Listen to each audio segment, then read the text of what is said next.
Assalamualaikum warahmatullahi wabarakatuh. My name is Rafitama Devito Baskoro, and in this video, I'm going to explain you about global food crisis. Check this out.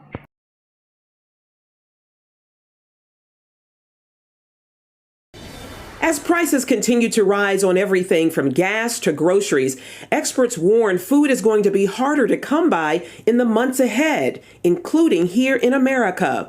Before we get any further, do you guys know what is food crisis? And what is the meaning of the word global food crisis?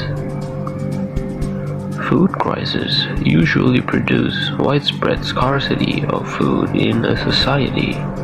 It is usually caused by numerous factors such as crop failure, population explosion, government policies, and inaction in terms of food production.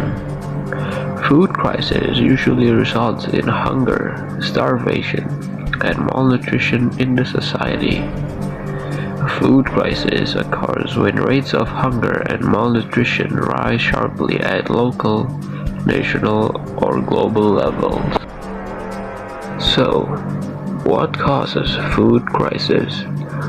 The reason for hunger and food insecurity are many and vary from country to country, but generally it is a result of conflict, poverty, economic shock such as hyperinflation and rising commodity prices, and environmental shock such as flooding or drought.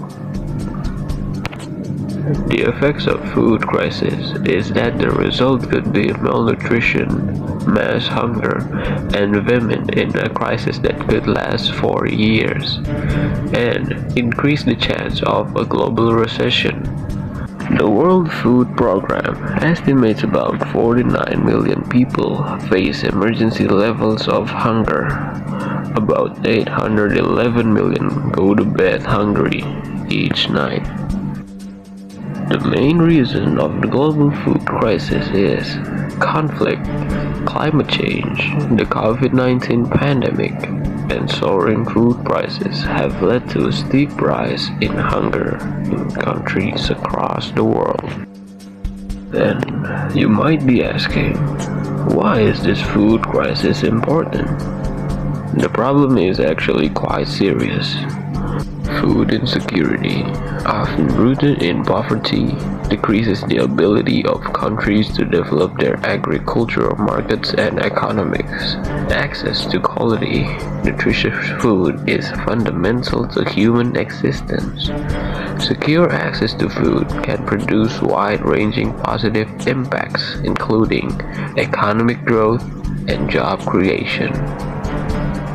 Less than 10 countries account for around 90% of export for key commodities like wheat, corn, rice, or soybean. So when there's a shock in any of these countries, whether it be climate, whether it be conflict, you see the consequences of that across the world. But don't worry, some countries are trying to insulate themselves from these shocks by becoming more self-sufficient. It's an attractive idea. And this year, the World Bank announced that it's making $30 billion available to help countries become more food secure. I'm Rafitama signing out. Thank you for watching and have a nice day.